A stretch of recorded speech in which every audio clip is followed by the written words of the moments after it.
saya awali. Assalamualaikum warahmatullahi wabarakatuh. Halo teman-teman semuanya. Sebelumnya, perkenalkan nama saya Dea Anggun Anggita dari Program Studi Pendidikan Tari Universitas Lampung. Jadi, di sini saya akan memaparkan materi tentang pendidikan seni. Tapi sebelum saya lanjut ke materinya, saya mau bertanya nih sama teman-teman sekalian, apakah dari teman-teman sudah ada yang paham tentang apa itu sih pendidikan seni? Coba jawab. Belum, Kak. Belum. Apa? Belum. Oke deh, kalau gitu, kalau kalian belum paham, yuk jangan kemana-mana. Kita akan bahas apa sih pendidikan seni itu. Hayo. Apa coba tebak yuk? Apa pendidikan seni itu? Coba tebak.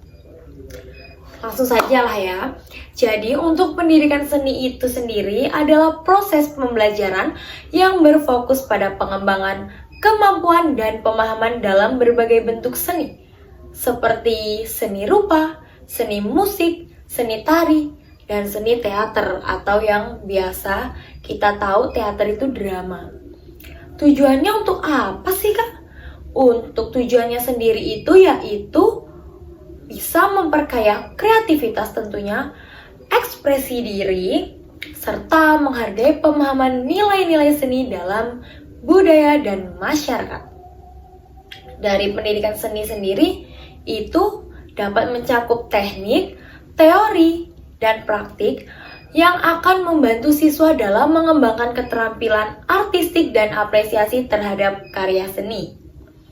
Jadi, semula pendidikan seni merupakan usaha sadar untuk mewariskan atau menularkan kemampuan berkesenian sebagai perwujudan transformasi kebudayaan.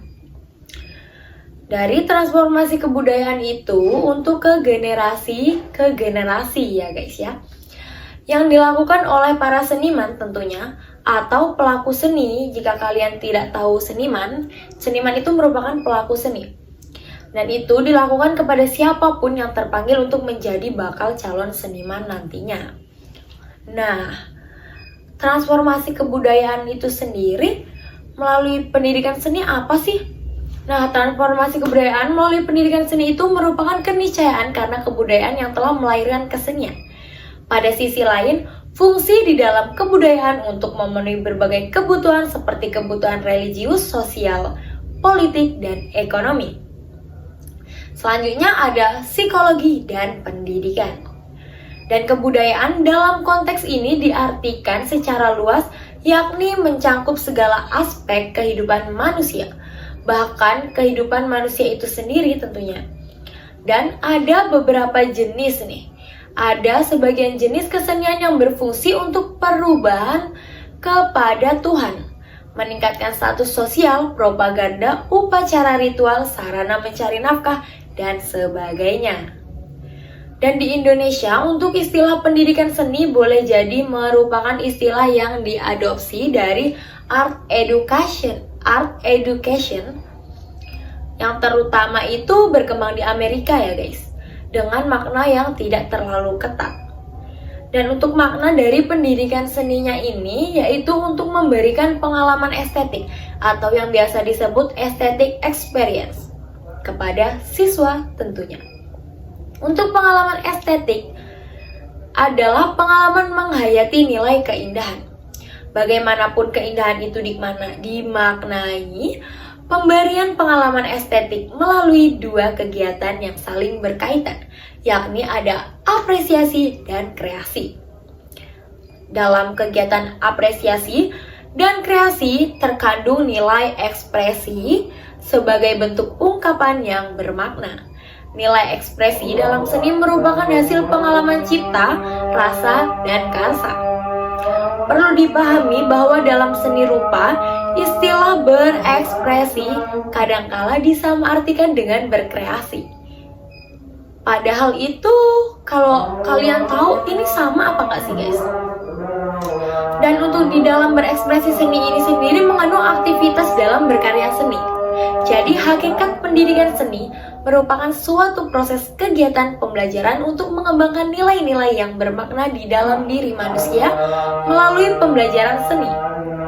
Nilai-nilai yang dimaksud berkaitan dengan pengembangan imajinasi, intuisi, pikiran, kreativitas, dan kepekaan rasa. Sedangkan bermakna terkait dengan kearifan itu apa sih? Itu bisa jadi dalam mencikapi hidup dan kehidupan agar lebih berarti ya guys, dan bermanfaat bagi sesama dan lingkungannya. Pencapaian dari kearifan sendiri itu diperlukan persyaratan diantaranya adalah pengetahuan yang luas, kecerdikan, akal sehat, mengenali inti yang dipahami, bersikap hati-hati tentunya, pemahaman norma dan kebenaran, dan kemampuan mencerna pengalaman hidup.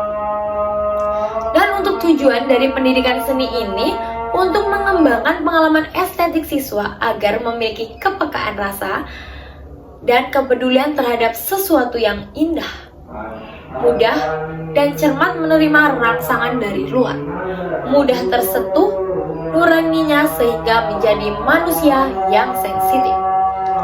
Selanjutnya itu ada penyelenggara dari pendidikan seni. Apa sih itu penyelenggara dari pendidikan seni?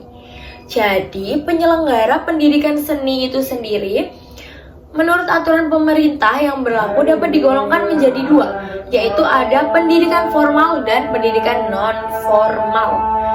Dan untuk pendidikan formal sendiri itu dalam artian sudah diatur dengan ketentuan yang ditetapkan oleh pemerintah ya, yang sudah ditetapkan oleh pemerintah sebagai penentu kebijakan. Sebagian dari ketentuan yang dimaksud adalah berupa program-program studi dengan struktur kurikulum dan sistem pembelajaran yang relatif ketat.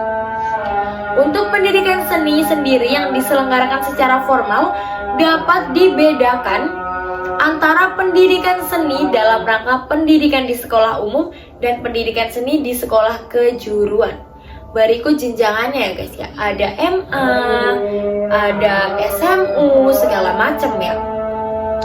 Dan untuk tujuan pendidikan seni sendiri, untuk tujuan di sekolah itu adalah bukan untuk mewariskan keterampilan atau kemahiran dalam berkesenian, melainkan itu memberikan pengalaman berkesenian kepada siswa dalam rangka untuk membantu pengembangan potensi yang dimilikinya, terutama potensi dalam kecerdasan emosional agar seimbang dengan potensi kecerdasan intelektualnya.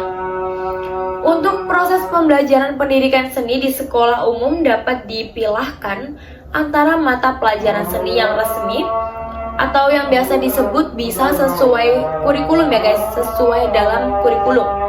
Dalam artian dilaksanakan di dalam kelas ataupun di luar kelas ya. Kalau di luar kelas itu biasanya bisa disebut ekstrakurikuler, dan untuk di dalam kelas itu biasanya disebut intrakurikuler ya guys. Dan selanjutnya itu kita akan bahas apa sih? Kok nggak selesai-selesai ya kak? Kita mau bahas apa? Selanjutnya itu kita lanjut pembahasan tentang pendidikan seni mas ya. Jadi pendidikan seni yang diselenggarakan pada sekolah kejuruan itu biasanya telah mempunyai fokus kajian pada bidang seni tertentu serta perjenjangan pendidikan. Misalnya sekolah menengah kejuruan bidang seni rupa, seni tari, dan seni karawitan. Tapi kalau di Lampung nggak ada ya guys ya, ini adanya di Jawa. Serta berbagai program studi di perguruan tinggi seperti akademi, sekolah tinggi, dan universitas. Tujuan pendidikan seni pada sekolah kejuruan adalah mencetak bakal calon seniman atau pelaku seni yang piawai dan pengkaji seni baik untuk pengembangan ilmu maupun untuk terapan atau yang biasa disebut pembelajaran seni ya. Untuk pendidikan seni non-formal, kalau tadi kan kita sudah bahas pendidikan seni formal, sekarang yang non-formal. Itu penyelenggaraannya dapat dibedakan menjadi dua jenis nih, masih dibagi lagi menjadi dua jenis guys. Yaitu jenis pendidikan seni yang dilembagakan dan tidak dilembagakan. Dan untuk pendidikan seni yang dilembagakan sendiri yaitu adalah pendidikan seni yang dikelola sendiri secara perorangan maupun badan khusus. seperti sanggar itulah ya, contoh kecilnya itu ada sanggar ataupun kalian buka kursus apa gitu. Selanjutnya itu ada pendidikan seni yang tidak dilembagakan atau informal tadi. Merupakan pendidikan seni yang biasanya berlangsung di lingkungan keluarga maupun masyarakat. Biasanya kan ada ya guys ya, kayak mereka tuh sebenarnya bukan sanggar tapi itu tuh emang seni yang ada di masyarakat gitu. Dan untuk pembahasan selanjutnya ini ada pendidikan seni sebagai pendidikan nilai. Apa sih itu? Apa sih itu, Kak? Jadi pendidikan seni merupakan bagian dari rumpun pendidikan nilai. Dalam konteks kebangsaan, pendidikan nilai erat kaitannya dengan pembentukan dan pengembangan watak bangsa. Apa sih artinya, Kak? Jadi, bagaimana watak bangsa dibentuk sangat beruntung pada fungsi dan tujuan pendidikan. Bagi bangsa Indonesia adalah tujuan pendidikan nasional. Di negara maju seperti Amerika, Inggris, Norwegia, pendidikan berfungsi sebagai alat pengembangan nilai dan watak guna membentuk manusia sebagai makhluk yang berharga dan bermartabat. Jadi, inti dari pendidikan nilai adalah suatu proses budaya yang selalu berusaha meningkatkan harkat dan martabat manusia. Betul apa betul? Betul apa betul? Jadi, implikasinya dalam pendidikan pada umumnya adalah membantu manusia dalam berkembang. Berkembang dalam apa sih, Kak? Yang dimaksud berkembang ini yaitu berkembang dalam dimensi intelektual ya guys. Dalam dimensi intelektual, psikologis, moral, spiritual, dan estetika yang memuat nilai-nilai. Dengan kata lain, upaya mewujudkan tujuan pendidikan nasional tidak hanya meningkatkan kecerdasan intelektual atau biasa disebut itu kognitif dan keterampilan psikomotorik bahasa lainnya, dan itu juga ada mengembangkan sikap, perilaku, dan kepribadian atau watak tadi yang sudah dibahas ya guys ya. Dan ini bersumber pada pendidikan nilai. Dari pendidikan nilai sendiri itu merupakan suatu aktivitas secara khusus bertujuan untuk menanamkan nilai-nilai tertentu seperti nilai religius. Apa itu nilai religius? Religius itu seperti biasa, religius itu berkaitan dengan keagamaan ya guys ya. Untuk nilai moral itu dia berkaitan dengan sikap dan nilai estetik itu sendiri dari pendidikan seni ya guys ya. Untuk pendidikan seni merupakan salah satu bentuk pendidikan nilai, khususnya nilai keindahan. Keindahan yang dimaksud adalah keindahan pada alam maupun karya seni yang dapat diindra, yang memiliki sifat, ciri, dan prinsip kesatuan atau keutuhan, kerumitan, sesungguhan atau penonjolan, keserasian, keselarasan, keseimbangan, dan dalam proporsi dan irama. Jadi itulah tadi guys materi yang dapat saya sampaikan tentang pendidikan seni. Nanti kalau kalian tadinya kalian masih nol nih, belum paham tentang materi pendidikan seni. Dari apa yang sudah saya jelaskan tadi, apakah kalian sudah paham? Kalian bisa komen di bawah. Kalian itu kurang paham dari yang bagian mana?